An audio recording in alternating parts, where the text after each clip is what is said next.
موسیٰ کے دین کو چھوڑ دو، کہو کہ فرعون کے سوا کوئی خدا نہیں، ورنہ میں تمہیں جان سے مار دوں گا۔ تم صرف ایک کمزور انسان ہو، پھر بھی تم خدا ہونے کا دعویٰ کرتے ہو فرعون۔ اللہ کی قسم میں کبھی انکار نہیں کروں گی۔ مصر کی عظیم ملکہ کو ان کے عالیشان محلات سے گھسیٹ کر جلتی ہوئی ریت کے بیچوں بیچ لایا گیا اور آخر کار ان کے ہاتھ اور پاؤں لکڑی کی میخوں سے جڑ دیے گئے۔ انہیں ان کی اپنی قوم کے سامنے رسوا کیا گیا۔ کوڑوں کی ظالمانہ ضربوں نے ان کا جسم چھلنی کر دیا، مگر پھر بھی انہوں نے یہی کہا، میرا رب اللہ ہے۔ یہاں تک کہ کوڑوں کی ناقابل برداشت تکلیف میں بھی آسیہ کے چہرے پر صرف مسکراہٹ تھی۔ اپنی تمام تر بے بسی کے ساتھ وہ اپنے رب کی طرف متوجہ ہوئی اور کہا، اے میرے رب، میرے لیے جنت میں اپنے پاس ایک گھر بنا دے اور مجھے فرعون اور اس کے عمل سے نجات دے اور مجھے ظالم قوم سے چھٹکارا عطا فرما۔ جیسے ہی انہوں نے آخری سانسیں لی، ان کے رب نے انہیں جنت میں ان کا گھر دکھا دیا۔ بالآخر وہ فرعون کے کفر کے محل کو چھوڑ کر اپنے رب کے محل میں داخل ہو رہی تھی۔ یہ ایک ایسی خاتون کی کہانی ہے جن کی تعریف نبی پاک نے جنتی خواتین کے درمیان فرمائی۔ ایک ایسی خاتون جنہوں نے اپنے ایمان کو ایک راز کی طرح دل میں بسائے رکھا، اور ایک ایسی خاتون جو مسکراتے ہوئے جنت کی طرف گامزن ہو گئی۔ یہ کہانی ہے حضرت آسیہ علیہ السلام کی۔ یہ ویڈیو سیریز مستند اسلامی ذرائع سے لیے گئے سینکڑوں حوالوں پر مبنی ہے۔ اے آئی سے تیار کردہ تمام بصری مناظر مستند مسلم علماء کے مشورے اور اسلامی ہدایت کی روشنی میں تیار کیے گئے ہیں۔ مصر میں دریائے نیل کے کنارے کھڑا ایک عالیشان محل، میں تمہارا سب سے بڑا خدا ہوں۔ اور اس سرزمین کا حکمران فرعون، وہ اپنے وقت کا سب سے بڑا ظالم تھا۔ وہ لوگوں کو غلاموں کی طرح سخت حالات میں کام کرنے پر مجبور کرتا اور ان کی ذرا سی غلطی پر انہیں وحشیانہ سزائیں دیتا، اور وہ خاموشی سے بے چارگی کے عالم میں اطاعت کرتے، اس کے ظلم اور تشدد کو سہتے ہوئے۔ لیکن اس عالیشان محل کے اندر کوئی بہت ہی خاص شخصیت موجود تھی، کوئی ایسی ہستی جس کا احترام ظالم فرعون بھی کرتا تھا اور ان کی بات کو اہمیت دیتا تھا، اس کی بیوی آسیہ۔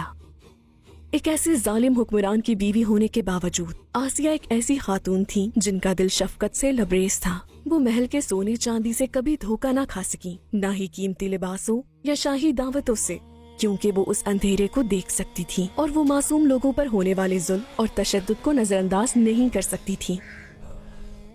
جہاں آسیہ اپنے دل کی گہرائیوں میں یہ درد محسوس کرتی تھی، وہیں محل کے دوسری طرف ایک بالکل مختلف منظر سامنے آ رہا تھا۔ فرعون نے اپنے آدمیوں کو دریا کے بیچوں بیچ چبوترے بنانے کا حکم دیا، جہاں دن رات جشن منائے جاتے، موسیقی کی آواز ہواؤں میں بکھرتی اور ہر طرف کہکہے گونجتے۔ بھنے ہوئے گوشت، ہر قسم کی مٹھائیوں سے بھرے میز اور مشروبات اور سونے کے پیالے ہر کسی کو حیرت میں ڈال دیتے۔ لیکن اس تمام تر دولت کے باوجود آسیہ کو وہ سکون نہیں مل رہا تھا جس کی انہیں تلاش تھی۔ اور جیسے جیسے دن گزرتے گئے، ایک رات گہری نیند کے عالم میں فرعون نے ایک چونکا دینے والا خواب دیکھا۔ اے فرعون، اللہ جو اس کائنات کا خالق ہے اور جس نے تمہیں یہ بادشاہت دی، وہ بنی اسرائیل میں ایک بیٹا پیدا کرے گا۔ وہ بچہ تمہاری سلطنت اور تمہارے تخت کو تباہ کر دے گا۔ وہ تمہاری خوشیاں چھین لے گا اور تمہاری زندگی اجیرن کر دے گا۔ زمین کی بادشاہت ان کے ہاتھوں میں چلی جائے گی اور تمہاری قوم ان کے ہاتھوں غلام بن جائے گی۔ فرعون ہانپتے ہوئے پسینے میں شرابور نیند سے جاگ اٹھا۔ وہ پوری رات سو نہ سکا۔ اس خواب کی وجہ سے بے چینی سے بستر پر کروٹیں بدلتا رہا۔ اپنی بوکھلاہٹ میں اس نے شہر کے جادوگروں اور نجومیوں کو اپنے دربار میں طلب کیا۔ اس نے کھڑے ہو کر انہیں اپنا خواب سنایا۔ نجومیوں نے خاموشی سے اس کی بات سنی اور وقفے وقفے سے ایک دوسرے کو دیکھنے لگے۔ ان کے چہروں پر خوف پھیل گیا۔ جی ہاں، اس کے خواب کی تعبیر واضح تھی۔ جادوگر حقیقت سمجھ چکے تھے۔ بنی اسرائیل میں ایک لڑکا پیدا ہوگا، وہ آپ کی سلطنت کو تباہ اور آپ کے مذہب کو ختم کر دے گا۔ فرعون کا چہرہ زرد پڑ گیا، اس کا سانس رکنے لگا۔ یہ پیشن گوئی نہ صرف اس کی بادشاہت کے لیے چیلنج تھی بلکہ اس کے خدا ہونے کے دعوے کے لیے بھی۔ کیا کوئی اس سے بھی زیادہ طاقتور آنے والا تھا؟ کیا ایک بچہ اس ظالمانہ نظام کو تباہ کرنے کے لیے پیدا ہوگا جو اس نے بنایا تھا؟ یہ خیال ہی اسے پاگل کرنے کے لیے کافی تھا۔ اس کا خوف جلد ہی غصے میں بدل گیا۔ غصے نے اسے اندھا کر دیا۔ بالآخر اس نے وہ خوفناک حکم جاری کر دیا۔ بنی اسرائیل کے ہاں پیدا ہونے والے ہر لڑکے کو پیدائش کے فوراً بعد قتل کر دیا جائے، مگر لڑکیوں کو زندہ چھوڑ دیا جائے۔ اس دن کے بعد سے مصر کی ماؤں کے لیے زندگی ایک جاگتے ہوئے بھیانک خواب میں بدل گئی۔ ہر نوزائیدہ لڑکے کو فرعون کے سپاہی زندگی سے محروم کر دیتے، اس سے پہلے کہ وہ اپنی ماں کی خوشبو پہچان بھی پاتا۔ گھروں کے دروازے توڑ دیے گئے، ماؤں کی چیخوں سے گلیاں بھر گئی اور آسمان معصوموں کے رونے کی آوازوں سے گونج اٹھا، اور وہ مایوس کن چیخیں محل کی موٹی دیواروں کو چیرتی ہوئی آسیہ کے دل تک جا پہنچی۔ ایک طرف فرعون تھا جس نے اپنے خوفناک ظلم سے ہر کسی کو لرزا رکھا تھا، دوسری طرف آسیہ تھیں جو اپنے پاکیزہ دل میں رحم اور شفقت لیے ہوئے تھی۔ وہ ایک ہی محل میں رہتے تھے مگر ان کی دنیا ایک نہیں تھی۔ ہر چیخ کسی دوسری ماں کا درد اپنے ساتھ لاتی تھی اور یہ ان کے دل کو بھی جلا دیتی تھی۔ اور ظلم کے ان تاریک ترین دنوں میں آسیہ کا دل آہستہ آہستہ ان جھوٹی طاقتوں سے دور ہوتا جا رہا تھا اور صرف واحد حقیقی طاقت کو تلاش کر رہا تھا، کیونکہ معصوم لوگوں پر اس تمام ظلم کے پیچھے ایک غیبی منصوبہ کام کر رہا تھا۔ فرعون منصوبے پر منصوبے بنا رہا تھا، اپنی فوجوں اور نجومیوں کو متحرک کر رہا تھا، مگر اپنی تمام تر طاقت کے باوجود وہ اللہ کے فیصلے کے سامنے ٹھہر نہ سکا۔ وہ ظالم جو خدا ہونے کا دعویٰ کرتا تھا خوفزدہ تھا کہ اس کا تخت ایک بچے کی سانس سے لرز اٹھے گا۔ اس کی تمام تر شان و شوکت کے نیچے ایک بہت ہی کمزور اور ڈرا ہوا دل تھا۔ انہی دنوں میں تمام تر دباؤ اور سخت پہروں کے باوجود ایک ماں نے جس کا دل خوف سے دھڑک رہا تھا چھپ کر ایک بیٹے کو جنم دیا۔ یہ وہ بچہ تھا جو فرعون کی بادشاہت کا خاتمہ کرنے والا تھا اور ظلم کے تخت کو ہلانے والا تھا، وہ بچہ جس کا سب کو انتظار تھا۔ اور فرعون کے تمام تر انتظامات کے باوجود وہ اللہ کی حفاظت میں دنیا میں تشریف لے آئے۔ مگر پیدا ہونا ہی صرف مسئلہ نہیں تھا، اصل امتحان اس ظالمانہ نظام کے اندر زندہ رہنا تھا۔ ہاں، وہ بچہ موسیٰ علیہ السلام تھے، اور انہوں نے اپنے رب کی حفاظت میں زندگی کا دامن تھامے رکھا۔ ایک طرف متکبر فرعون تھا جو پوری نسل کو مٹانے پر تلا ہوا تھا، اور دوسری طرف ایک بے بس بچہ۔ پہلی نظر میں اس جنگ کا فاتح یقینی نظر آتا ہے، مگر جب اللہ چاہتا ہے تو سارے منصوبے خاک میں مل جاتے ہیں اور سارے توازن بدل جاتے ہیں۔ تب بھی ایسا ہی ہوا تھا، اور یقین کیجیے آج بھی کچھ نہیں بدلا۔ ہاں، شاید آپ کے سامنے فرعون اور اس کی فوجیں نہیں کھڑی، لیکن آپ ایسی مشکلات اور پریشانیوں میں گھرے ہیں جو ناقابل تسخیر لگتی ہیں اور آپ کو نڈھال کر دیتی ہیں۔ جس لمحے آپ کہتے ہیں کہ اب سب ختم اور آپ اپنی بے بسی میں ہوتے ہیں، بس اسی وقت اللہ کی مدد شروع ہوتی ہے۔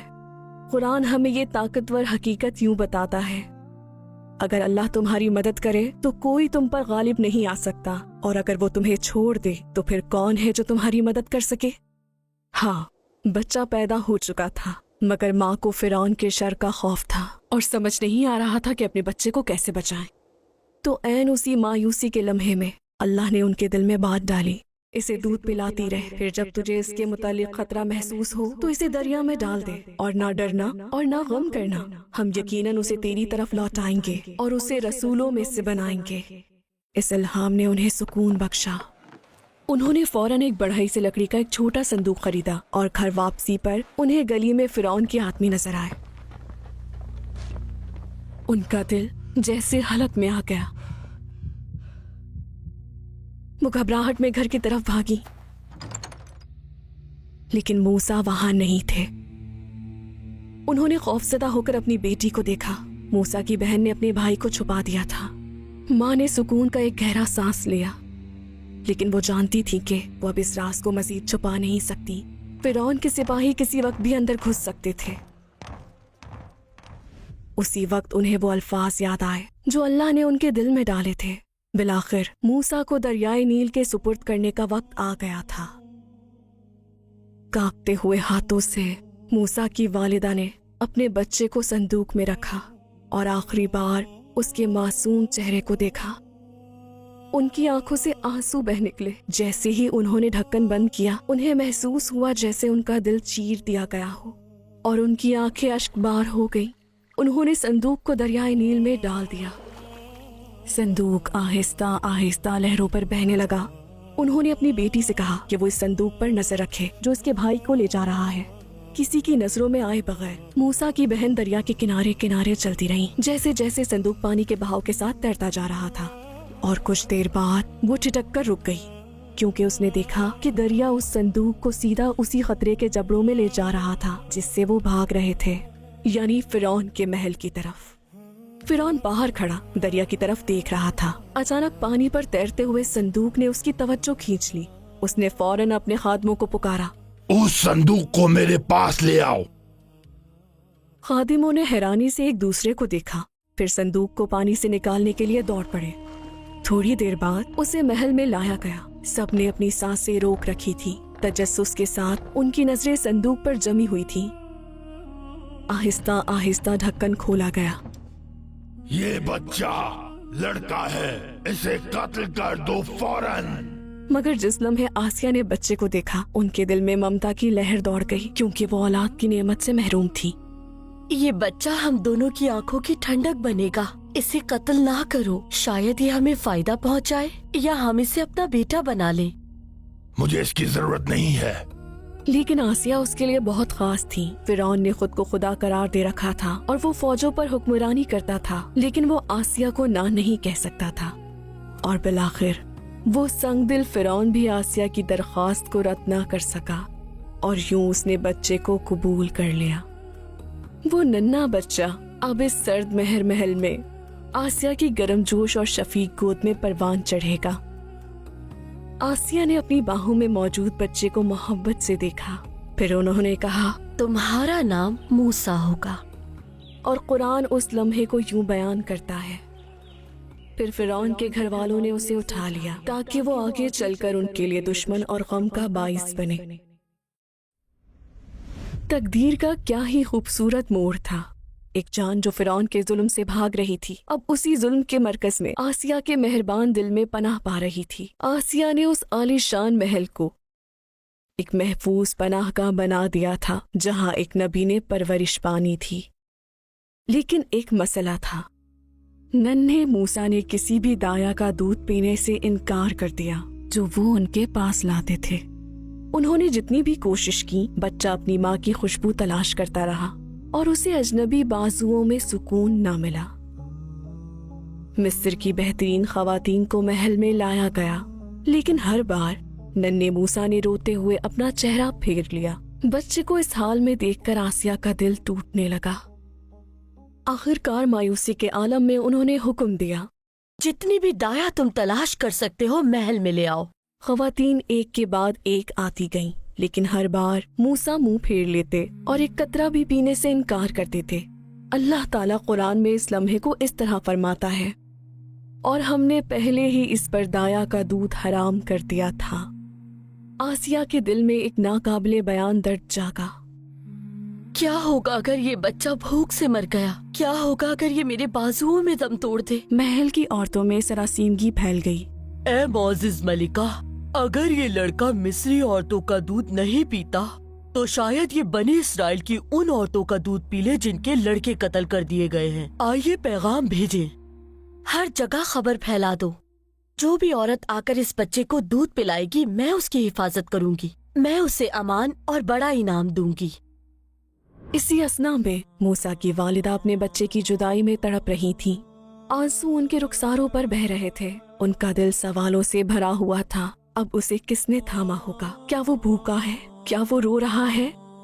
جی ہاں، انہوں نے اپنے رب پر بھروسہ کیا تھا، لیکن پھر بھی وہ ایک ماں تھی۔ یہ سوچ کے جس بچے کو انہوں نے اپنے ہاتھوں سے فرعون سے بچایا، وہ اب تقدیر کے الٹ پھیر سے اسی ظالم کے محل میں ہے۔ یہ سوچ ان کے دل کو آگ کی طرح جلا رہی تھی۔ بے چینی ان کے لیے ناقابل برداشت تھی، تو انہوں نے اپنی بیٹی سے کہا، جاؤ اپنے بھائی کی خبر لاؤ، دیکھو وہ کس حال میں ہے۔ موسیٰ کی بہن نے محل کے اندر کی پریشانی کے بارے میں سن رکھا تھا۔ جیسے ہی اسے معلوم ہوا کہ عورتیں بچے کے لیے مناسب دایا نہیں ڈھونڈ سکیں، وہ محل میں داخل ہونا چاہتی تھی۔ اس نے ان کے پاس جا کر کہا، کیا میں تمہیں ایسے گھر والوں کا بتاؤں جو تمہارے لیے اس کی پرورش کرے اور اس کا خیال رکھے؟ جلدی بولو، تم اس بچے کی کیا لگتی ہو اور تم نے یہ کیوں کہا، اور تم کس خاندان کی بات کر رہی ہو؟ میں غریب خاندان کی بیٹی ہوں۔ اس بچے نے کسی کا دودھ نہیں لیا، لیکن میں ایک ایسی خاتون کو جانتی ہوں جن کا دودھ پینے سے یہ کبھی انکار نہیں کرے گا۔ اگر آپ چاہیں تو میں انہیں آپ کے پاس لا سکتی ہوں۔ جاؤ انہیں لے آؤ فوراً۔ اگر یہ بچہ دودھ پی لے تو ہم تمہیں انعام دیں گے۔ خوشی اور جوش کے ساتھ بہن اپنی ماں کی طرف بھاگی۔ جب اس نے انہیں خوشخبری دی تو ماں کا دل اچھل کر باہر آنے کو تھا۔ انہوں نے اپنے بچے سے ملنے کی کتنی تڑپ کے ساتھ دعا مانگی تھی، اور اب وہ لمحہ بالآخر آ ہی گیا۔ خادماؤں نے موسیٰ کو ان کی ماں کی گود میں دے دیا۔ ننھے بچے نے فوراً اپنی ماں کی خوشبو پہچان لی اور دودھ پینا شروع کر دیا۔ آسیہ کا چہرہ کھل اٹھا، خوشی کے آنسو ان کے رخساروں پر بہہ نکلے۔ انہوں نے موسیٰ کی والدہ اور ان کے خاندان کو محل میں مدعو کیا، اور قرآن اسے یوں بیان کرتا ہے، اس طرح ہم نے اسے اس کی ماں کی طرف لوٹا دیا تاکہ اس کی آنکھیں ٹھنڈی ہوں اور وہ غمگین نہ ہو، اور تاکہ وہ جان لے کہ اللہ کا وعدہ سچا ہے، لیکن اکثر لوگ نہیں جانتے۔ اور یوں ننھے موسیٰ نے اپنی ماں کی محبت کی گرمی محسوس کی۔ وہ اسی ظالم کے محل کے عین درمیان آسیہ کی شفقت کی بدولت حفاظت سے پروان چڑھنے لگے۔ وقت کے ساتھ ساتھ فرعون بھی موسیٰ کا عادی ہو گیا۔ جب موسیٰ اس کے پاس نہ ہوتے تو وہ بے چین ہو جاتا۔ اسے تب تک چین نہ آتا جب تک وہ انہیں گود میں نہ اٹھا لیتا۔ محل کی آسائشیں ننھے موسیٰ کے سامنے بچھا دی گئیں، کھانا، سونے کے پیالے، ریشمی لباس، اور وقت آہستہ آہستہ گزرتا گیا۔ ایک دن فرعون نے بے چینی محسوس کی اور کہا، جاؤ موسیٰ کو میرے پاس لے آؤ۔ اس نے ننھے موسیٰ کو اپنی گود میں اٹھایا اور ان کے ساتھ کھیلنے لگا، مگر اچانک اپنے ننھے ہاتھوں سے موسیٰ نے فرعون کی داڑھی پکڑ لی اور اسے کھینچا۔ فرعون اپنا توازن کھو بیٹھا اور اس کا تاج زمین پر گر گیا۔ محل میں خاموشی چھا گئی، جادوگر گھبرا گئے۔ یہ لڑکا بہت خطرناک ہے، اسے قتل کر دو فوراً۔ اے بادشاہ، یہ صرف ایک بچہ ہے، یہ نہیں جانتا کہ کیا کر رہا ہے، اسے نقصان نہ پہنچاؤ۔ مجھے ڈر ہے کہ یہ بچہ وہی ہو سکتا ہے جس کی پیشن گوئی کی گئی ہے۔ کیا تم نے نہیں دیکھا اس نے میرے ساتھ کیا کیا؟ اس نے میرا تاج گرا دیا، میری داڑھی نوچ ڈالی۔ اگر آپ چاہیں تو اسے آزما لیں، اس کے سامنے سونا اور آگ رکھ دیں۔ اگر وہ سونے کی طرف ہاتھ بڑھائے تو وہ سمجھ بوجھ رکھتا ہے، لیکن اگر وہ آگ کی طرف جائے تو جان لے کہ وہ معصوم ہے، پھر آپ خواہ اس کا خون بہائیں گے۔ اگر اس نے سونے کو ہاتھ لگایا تو اسے قتل کر دو، لیکن اگر اس نے آگ کو چھوا تو اسے چھوڑ دو۔ ایک بڑا تھال لایا گیا، اس پر چمکتے ہوئے سونے کے ٹکڑے اور دہکتے ہوئے انگارے تھے۔ سب نے سانسیں روک کر دیکھا کہ موسیٰ کیا کریں گے۔ ننھے ہاتھ آہستہ سے سونے کی طرف بڑھے، لیکن عین اسی لمحے اللہ کے حکم سے جبرائیل علیہ السلام نے آ کر ان کا ہاتھ آگ کی طرف موڑ دیا۔ موسیٰ نے انگارے کو پکڑا اور اپنے منہ تک لے آئے۔ پل بھر میں ان کا ہاتھ اور زبان جل گئے، ان کی آنکھوں سے آنسو جاری ہو گئے اور وہ درد سے رونے لگے۔ اس وقت کسی کو احساس نہیں ہوا، لیکن اس جلن نے ان کی زبان پر ایک دائمی نشان چھوڑ دیا۔ برسوں بعد جب وہ بڑے ہوئے تو ان کے الفاظ روانی سے ادا نہیں ہوتے تھے، ان کی زبان میں لکنت تھی۔ فرعون نے سکون کا گہرا سانس لیا، اس کے چہرے سے تناؤ غائب ہو گیا، تو یہ نادان ہے۔ اور آسیہ اپنی تمام تر ہمت کے ساتھ مستقبل کے نبی کے لیے ایک ڈھال بن گئی اور اپنی باتوں سے ایک بار پھر ظالم کا فیصلہ بدل دیا۔ برسوں بیت گئے۔ موسیٰ محل کی دیواروں کے اندر ایک مضبوط، صاف ضمیر اور باکردار نوجوان کے طور پر پروان چڑھے۔ انہوں نے عسکری کمان سے لے کر قیادت اور اچھے اخلاق تک کئی شعبوں میں تربیت حاصل کی۔ وہ اپنے ارد گرد کے گناہوں سے دور رہے اور ایک پاکیزہ جوانی گزاری۔ आसिया ने हमेशा महसूस किया था कि वो कोई आम बच्चे नहीं थे। मूसा को महल की झूठी आसाइशों में कभी दिलचस्पी नहीं थी। इसके बजाय उन्हें बाहर के मजलूम लोगों की तकलीफों का एहसास था। वो नाइंसाफी के सामने कभी खामोश नहीं रहते थे और अपने अंदर की इस आवाज को कभी दबा नहीं सकते थे जो कि जुल्म के खिलाफ बोलती थी। फिर एक दिन अल्लाह की मर्जी से उन्हें महल से भागना पड़ा। वो कत्ल होने वाले थे। 8 दिन तक वो वीरान जमीनों और सहराओं से गुजरे, बगैर खाने के दूर दराज इलाकों की तरफ बढ़ते हुए बुहिराए अहमर के साहिलों के करीब मदियन की तरफ।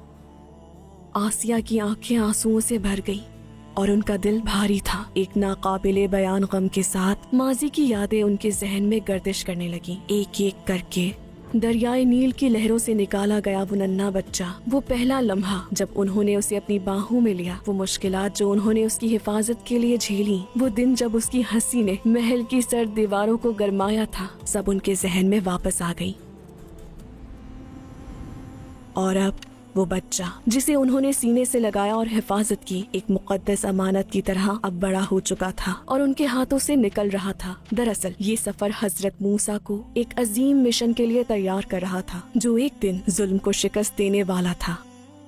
मूसा कई साल मदियन में रहे। उन्होंने वहाँ अपना घर बसाया और जिंदगी गुजारी अपने प्यारों के साथ। पुरसुकून दिन गुजारते हुए फिर भी उनके दिल की गहराइयों में मौजूद तड़प कभी मद्धम नहीं हुई। उन्हें अपनी पैदाइश की सरजमीन, अपनी माँ और बहन भाइयों की याद सताती थी। कई साल बीत चुके थे। उन्होंने सोचा कि शायद फिरौन मर चुका होगा और वो उस उम्मीद पर कायम रहे कि खतरा टल चुका है। इन्हीं जज्बात के साथ उन्होंने अपने अहले खाना को लिया और उस मिस्र की तरफ रवाना हो गए जिसकी उन्हें हसरत थी। और उस सफर के दौरान जब उन्होंने तूर पहाड़ के दामन में रात गुजारी तो अचानक उन्हें दूर एक आग चमकती हुई नजर आई। तजस्सुस और जोश के साथ वो उस रोशनी की तरफ बढ़े और जैसे ही करीब पहुंचे तो उन्हें अपने रब की आवाज सुनाई थी, ए मूसा, बेशक मैं ही तेरा रब हूँ, लिहाजा अपने जूते उतार दो। बेशक तुम तवा की मुकद्दस वादी में हो। फिरौन के पास जाओ कि उसने वाकई सरकशी की इंतहा कर दी है। अब कुछ भी पहले जैसा नहीं रहने वाला था। मूसा जो कभी फिरौन के महल में पले बड़े थे, अब एक नबी थे जो अपने रब का पैगाम लेकर जा रहे थे और अल्लाह के हुक्म से वो जुल्म के मरकज की तरफ वापस चलने लगे, यानी फिरौन के महल की तरफ। वो उन पथरीली दीवारों की तरफ लौट रहे थे जहां उन्होंने अपना बचपन गुजारा था। इस बार खामोश रहने के लिए नहीं बल्कि हक का ऐलान करने के लिए। तो अपनी तमाम तर आजिज़ी के साथ वो अपने रब की तरफ मुतवज्जा हुए और दुआ की, ऐ मेरे रब, मेरा सीना खोल दे और मेरा काम मेरे लिए आसान कर दे और मेरी जबान की गिरह खोल दे ताकि वो मेरी बात समझ सके और मेरे खानदान में से मेरा एक मददगार बना दे, मेरे भाई हारून को। उसके जरिए मुझे मजबूत कर और उसे मेरे काम में शरीक कर दे। और सबसे ज्यादा रहम करने वाले ने जवाब दिया, ए मूसा, तुम्हें तुम्हारी मांगी हुई चीज अता कर दी गई। उनकी दुआ कबूल हुई। अल्लाह ने उनके भाई हारून को भी नबी मुकर्रर कर दिया और यूं 2 नबी चलने के लिए तैयार थे, शाना बशाना अपने रब के मिशन के लिए। जब मूसा और हारून महल में दाखिल हुए तो वहाँ सब मौजूद थे। आसिया वो नर्म खो शफीक खातून जिन्होंने कभी उन्हें पाला था, और फिरौन जिसका तकब्बुर आसमानों को छू रहा था, खुदा होने का दावेदार, उस आलीशान महल में संगे मरमर के सतूनों के साए और सुनहरी तख्तों के दरमियान पहली बार किसी और रब का नाम पुकारा गया। मूसा ने अपने रब के हुक्म से कलाम किया। वो उस शख्स से कह रहे थे जो खुदा होने का दावा करता था, तुम खुदा नहीं हो। क्या हमने बचपन में तेरी परवरिश नहीं की थी? क्या तुम बरसों से हमारे साथ नहीं रहे? फिर तुमने वही किया जो तुमने किया, फिर भी तुम नाशुक्रे हो। मगर मूसा के अल्फाज आसिया के दिल पर गहरा असर कर रहे थे, एक नई हकीकत के दरवाजे खोल रहे थे। हर जुमले के साथ जो वो सुन रही थी वो हिल कर रह गई और कदम ब कदम वो ईमान के करीब होती जा रही थी। जी हाँ, उनके सामने खड़ा शख्स अब वो बच्चा नहीं था जिसे उन्होंने कभी नील से बचाया और पाला था। वो अल्लाह का रसूल बन चुका था, हक की पुकार लगाते हुए। लेकिन फिरौन इनकार करता रहा, वो धमकियां देता रहा और सुनने से इनकार करता रहा। ताहम मूसा ने हिम्मत नहीं हारी। बार बार वो फिरौन के सामने खड़े हुए। अब आसिया ज्यादा वाज़े तौर पर समझ चुकी थी। वो सच्चाई जिसकी वो तलाश कर रही थी इन तमाम सालों से वो मूसा की पुकार में थी और उस पैगाम में जो वो लाए थे।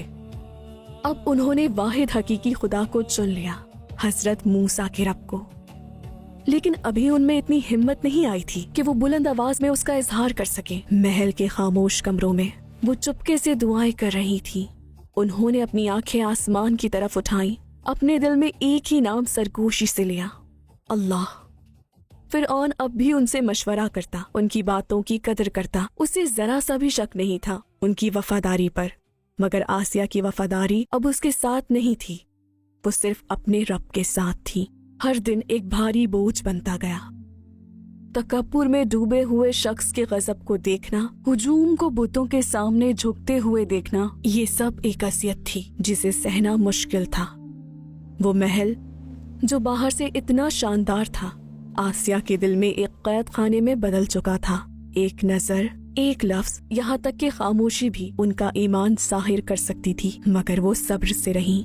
उन्होंने अपना ईमान छुपाए रखा और उस नूर के साथ जो उनके दिल में था वो हर दिन मजबूत होती गई। मूसा की पुकार न सिर्फ बाहर के लोगों के दिलों तक पहुंची, बल्कि महल के अंदर मौजूद खादिमों के दिलों में भी उतर गई। दिन ब दिन उन्होंने इस सच्चाई को कबूल करना शुरू कर दिया जो वो अल्लाह की तरफ से लाए थे। कुछ छुपकर इबादत करते, कुछ अपनी नमाज़ी रात के लिए बचा रखते। ये छोटा सा खुफिया गुरोह महल के अंदर मोमिनीन की पहली जमात बन गया। उनमें एक औरत थी जो फिरौन की बेटी की खिदमत करती थी। एक दिन जब वो कंघी कर रही थी फिरौन की बेटी के बालों में, तो कंघी उसके हाथ से गिर गई। जैसे ही वो उसे उठाने के लिए झुकी तो उसने कहा, बिस्मिल्लाह। फिरौन की बेटी साकित हो गई। इसका क्या मतलब है? क्या तुम मेरे बाप की बात कर रही हो? ये अल्लाह का नाम है जिसने आसमानों और जमीन को पैदा किया। वो ज़ात जिसने फिरौन को भी इसकी बादशाहत अता की सिर्फ वही है। लड़की दंग रह गई। वो सीधा अपने बाप के पास भागी और उसे बताया कि क्या हुआ। फिरौन ने उस औरत को अपने हुजूर तलब किया। महल के भारी दरवाजे खुल गए। ये मैंने क्या सुना है? क्या ये वाकई सच है? मैं मूसा के रब पर ईमान लाती हूँ। तो फिर तुम मेरा अजाब चखोगी। कोई रहम नहीं उनके लिए जो नहीं झुकते मेरे सामने। इसे फौरन मैखों से जड़ दो, इसके हाथ और पैर जमीन पर गाड़ दो, इसके सर पर खौलता हुआ धात का बर्तन उंडेल दो। इसकी तकलीफ नाकाबिले बर्दाश्त थी, लेकिन औरत खामोशी से अपने होंठ हिला रही थी, अब भी अपने रब को याद कर रही थी। जब फिरौन ने देखा कि वो अब भी अपना ईमान नहीं छोड़ रही, इसके बच्चे को मेरे पास ले आओ। कुछ लम्हों बाद सिपाही उसके नन्हे बच्चे को ले आए। अपने बच्चे को जालिमों के चुंगल में देखकर बेबस माँ का दिल ऐसे धड़का जैसे सीने से बाहर आ जाएगा। जैसे ही उसने उसे देखा, उसके चेहरे पर आंसू बहने लगे। इसे आग में डाल दो। बगैर एक लम्हे की हिचकिचाहट के सिपाहियों ने हुक्म की तामील की। नन्हे बच्चे को दहकती हुई भट्टी में डाल दिया गया। उस लम्हे माँ का कलेजा फट गया, लेकिन अल्लाह ने अपनी कुदरत जाहिर करना चाहिए और शोलों के दरमियान से वो नन्हा बच्चा बोल उठा, ऐ मेरी माँ, अपना ईमान कभी मत छोड़ना, सब्र करना। मैं अपने रब के पास जा रहा हूँ। तुम्हारे और जन्नत के दरमियान सिर्फ एक कदम बाकी है। औरत की आंखें आंसुओं से भर गईं। अगरचे उसका दिल आग में जल रहा था, उसका ईमान नहीं डगमगाया। उसने अपने रब पर भरोसा किया और अपनी जान निछावर कर दी। जैसे ही आसिया ने वो मंजर देखा, उनका दिल टुकड़े टुकड़े हो गया। एक औरत ने सबसे भारी कीमत चुकाई थी, सिर्फ ये ऐलान करने के लिए कि मेरा रब अल्लाह है। ऐसा जुल्म देखने के बाद खामोश रहना नामुमकिन था। आसिया अब उसकी अताअत नहीं कर सकती थी। उन्होंने अपना सर उठाया, फिरौन की आंखों में आंखें डाली और कहा, तुम सिर्फ एक कमजोर इंसान हो, फिर भी तुम खुदा होने का दावा करते हो फिरौन। अब आसिया मूसा और हारून के रब पर ईमान ला चुकी थी। उन्होंने वो सच्चाई पा ली थी जिसकी वो तलाश कर रही थी, एक ऐसे सुकून के साथ जो बयान से बाहर है। वो अब फिरौन के जुल्म से नहीं डरती थी, न ही इस दुनिया की आर्जी आसाइशों के खोने से। आसिया के ईमान ने महल में फौरन ही फिजा बदल के रख दी। एक खामोशी महल में छा गई। फिरौन ने अपने सबसे करीबी शख्स को खो दिया था। उसकी आसिया ने उससे मुंह मोड़ लिया था। ये कैसे हो सकता है? मिस्र का सबसे ताकतवर आदमी, नाम नेहात खुदा, अपनी बीवी के दिल पर भी हुकूमत करने में नाकाम रहा। उसका गुस्सा एक ऐसी जंग में बदल गया जिसने महल को हिला कर रख दिया। वो औरत जिसे वो चाहता था अब उसके सामने खड़ी थी। उन्होंने उसकी खुदाई का इनकार कर दिया और अल्लाह की तरफ रुजू कर लिया। उसका गुस्सा दरअसल एक चीख थी, उसकी शिकस्त और बेबसी की। अब सिर्फ एक ही काम बाकी था, आसिया को झुकाना या उसे तबाह कर देना। आसिया पागल हो गई है। क्या वो मुझे चैलेंज करने की जरूरत करती है, मिस्र के जिंदा खुदा को? ए फिरौन, तुम हो जो पागल हो गए हो। तुम सिर्फ एक कमजोर इंसान हो, फिर भी खुदा होने का दावा करते हो। फिरौन ने उनकी माँ को बुलाया और कहा, तुम्हारी बेटी पागल हो गई है। अगर उसने मूसा का दीन ना छोड़ा तो मैं उसे इतनी सख्त सजा दूंगा कि ये सबके लिए इबरत बन जाएगी। खुदा इसकी बात मान लो, बस वो करो जो ये कहता है। लेकिन आसिया ने ये कबूल नहीं किया और फिर फिरौन के हुक्म पर उन्हें महल से ले जाया गया। तपते हुए सहरा के ऐन दरमियान उनके हाथ और पांव जमीन पर गाड़ दिए गए। उनकी उंगलियां जो कभी महल में रेशम में लिपटी रहती थीं, लेकिन अब वो जंजीरों में जकड़ी हुई थी। उन्हें बिल्कुल तन्हा छोड़ दिया गया। आग बरसाते सूरज के नीचे तपते हुए पत्थरों पे उन पर बेरहमी से तशद्दुद किया गया। हर सांस के साथ उनकी तकलीफ बढ़ती गई। उनमें हरकत करने की ताकत नहीं बची थी। उनके होंठ पहले ही फट चुके थे और उनकी जबान तालू से चिपक गई थी। उन्होंने निगलने की कोशिश की लेकिन उनका गला पूरी तरह खुश्क था। उन्होंने उन्हें पानी का एक कतरा तक नहीं दिया। जब कोड़े उनकी कमर पर बरसने लगे, हर ज़र्ब पर एक धमकी और तंज था। कहाँ है तुम्हारा रब? पुकारो उसे कि वो तुम्हें बचाए। तुम कितनी जल्दी अपना महल भूल गई और अपना आरामदेह बिस्तर। फिरौन की अजमत को तस्लीम कर लो। तुम अपना सब कुछ बिला वजह खो रही हो। किसी चीज की कोई अहमियत नहीं थी। उन्होंने अपनी आंखें आसमान की तरफ उठाईं। अगरचे उनका जिस्म दर्द से तड़प रहा था, हर ज़र्ब के साथ उनकी रूह अपने रब के करीब होती गई और उस लम्हे वो अजियत जो वो बर्दाश्त कर रही थी, दर हकीकत उनके लिए जन्नत के दरवाजे खोल रही थी। मूसा भी वहीं थे, वो जिसे उन्होंने बरसों पहले अपनी बाहों में पाला था। अब अल्लाह के रसूल थे, सच्चाई का ऐलान कर रहे थे। अपनी तमाम तर तकलीफ के बावजूद आसिया ने उन्हें अपनी निगाहों से तलाश किया। उनके हाथ बंधे हुए थे और वो बोल नहीं सकती थी। वो सिर्फ अपनी उंगली से इशारा कर सकती थी। उन्होंने वो दिखाने की कोशिश की जो वो फिरौन के हाथों सह रही थी। वो खातून जिन्होंने कभी उनकी देखभाल की थी, आज अपने ईमान की खातिर तशद्दुद सह रही थी। मूसा अलैहिस्सलाम का दिल ये दर्द बर्दाश्त नहीं कर सका। उन्होंने अपने हाथ आसमान की तरफ उठाए और अपने रब से दुआ की कि आसिया की तकलीफ आसान फरमा दे। आसिया के दिल पर सुकून नाजिल हुआ। उस लम्हे के बाद से उन्हें कोई तकलीफ महसूस नहीं हुई, यहाँ तक कि वो अपने रब से जा मिली। जब वो इस दुनिया में अपनी आखिरी सांस लेने वाली थी तो उन्होंने अपने रब से इन अल्फाज में दुआ की, ऐ मेरे रब, मेरे लिए जन्नत में अपने पास एक घर बना दे। मुझे फिरौन और उसके अमल से निजात दे और मुझे जालिम कौम से छुटकारा अता फरमा। ये सबसे ताकतवर दुआ थी जो किसी औरत ने जालिम के सामने मांगी। ये अपने रब के खिलाफ बगावत नहीं थी, बल्कि एक सुपुर्दगी थी। उस दिल की सुपुर्दगी जिसने अल्लाह के महल को चुना फिरौन के महलात के मुकाबले में। अल्लाह ने आसिया की दुआ कबूल की और उन्हें अपना सर उठाने का इल्हाम किया। जैसे ही उन्होंने ऊपर देखा, उन्हें मोतियों का वो महल नजर आया जो जन्नत में उनके लिए तैयार किया गया था। उनके चेहरे पर एक पुरसुकून तासुर उभरा और फिर वो मुस्कुरा दी, क्योंकि आसिया के लिए इस दुनिया को छोड़ने का वक्त आ गया था। वो अपने रब से मिलने जा रही थी, जिसके लिए उन्होंने इतनी बड़ी कुर्बानी दी थी।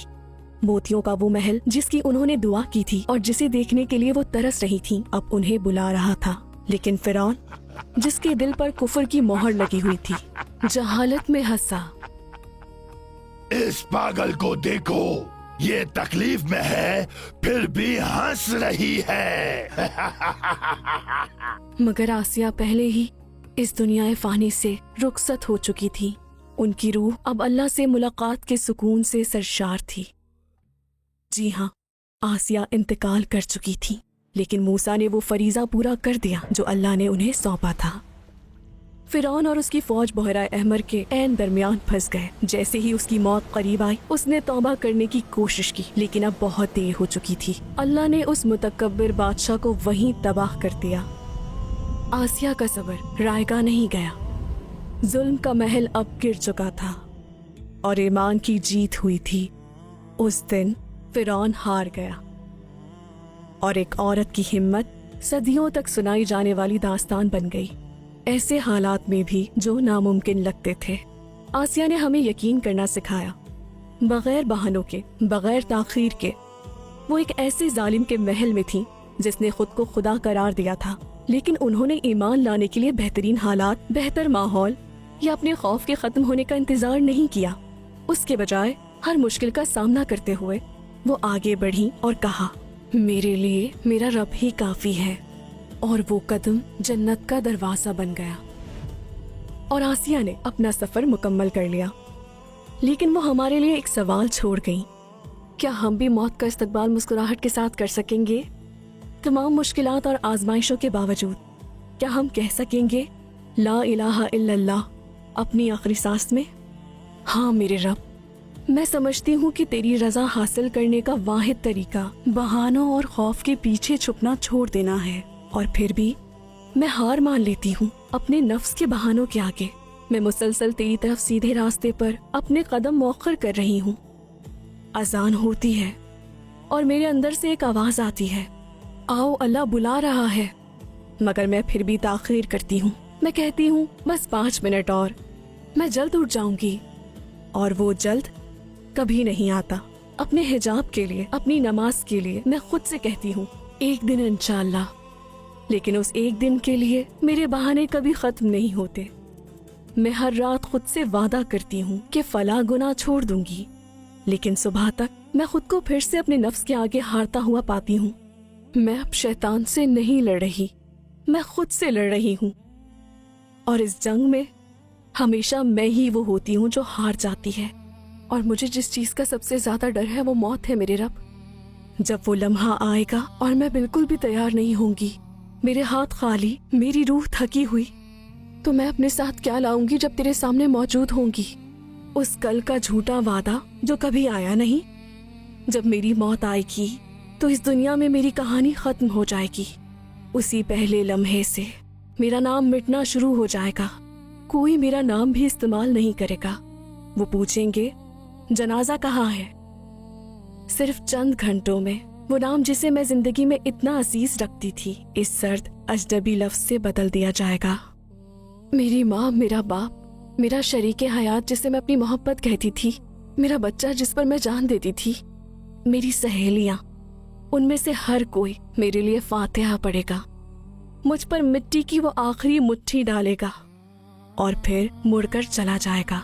वो अपना पहला खाना खाएंगे मेरे बगैर अपने गर्म घरों में। जब मेरे लिए जिंदगी खत्म हो चुकी होगी, उनके लिए ये वहीं से जारी रहेगी जहां से छूटी थी। मगर मेरा क्या बनेगा मेरे रब? मैं उस अंधेरे तंग गड्ढे में अकेली क्या करूंगी? वो काम, वो इम्तिहानात, वो डिग्रियां जिनके लिए मैंने अपनी नमाजें कज़ा की, क्या उनमें से कोई भी मेरे साथ होगा? वो लोग जिनसे मैं डरती थी, परेशान होती थी कि वो क्या कहेंगे जब वो अपनी जिंदगियां गुजार रहे होंगे जमीन के ऊपर, क्या वही खौफ मुझे कब्र में बचाएगा? जब फरिश्ते अपने सवाल पूछेंगे तो क्या वो होशियार बहाने जो मैं खुद को धोखा देने के लिए बताती थी तब भी कोई मानी रखेंगे? नहीं नहीं, हरगिज नहीं। वहां हर बहाना खामोश हो जाएगा। सिर्फ सच्चाइयां और पछतावे बोलेंगे। और उस लम्हे सबसे ज्यादा मायूस कुन अल्फाज इंसान के होठों से निकलेंगे। जब इनमें से किसी की मौत आती है तो वो पुकारता है, ऐ मेरे रब, मुझे वापस भेज दे ताकि मैं नेक अमल कर सकूं उस दुनिया में जिसे मैं छोड़ आया हूँ। हरगिज नहीं, ये बस एक बेकार इल्तिजा है जो वो कर रहे हैं। वो जगह जहाँ काश का कोई फायदा नहीं, हमारा अबदी घर होगी। मेरे रब, मेरा अंजाम ऐसा ना होने देना जैसा कि हमने बयान किया है। हमें बेदार कर दे इससे पहले कि हम इस पछतावे में गिर जाएं जहाँ से कोई वापसी नहीं, क्योंकि हम जानते हैं कि हमारी अबदी जिंदगी को बचाने की इब्तिदा तेरी तरफ रुजू करने से होती है। यहाँ तक कि बज़ाहिर नामुमकिन हालात के दरमियान भी इंतहाई मुश्किल लम्हे में आसिया ने एक इंतखाब किया। उन्होंने एक कदम उठाया और वो कदम उनका जन्नत का रास्ता बन गया। वो रास्ता आज भी हमारे सामने है। वही पुकार, वही दरवाजा हमारे लिए आज भी खुला है। शायद अब वक्त आ गया है कि इस सफर का आगाज किया जाए, सिर्फ एक कदम उठाने का, बगैर खौफ, बगैर ताखीर के, क्योंकि हमें एक कामिल जिंदगी की जरूरत नहीं बल्कि एक मुखलिसाना कोशिश की जरूरत है, एक छोटी लेकिन सच्ची जिद्दोजहद। और जो लोग हमारी राह में कोशिश करते हैं, हम जरूर उन्हें अपने रास्तों की हिदायत देंगे, और बेशक अल्लाह नेक लोगों के साथ है। जी हाँ, आसिया की कहानी अब इख्तिताम को पहुंच चुकी है, लेकिन ये सिलसिला जारी है। अब हम एक ऐसी माँ की कहानी की तरफ बढ़ते हैं जो सहरा के ऐन दरमियान बिल्कुल तन्हा रह गई। बीबी हाजरा अलैहिस्सलाम की कहानी।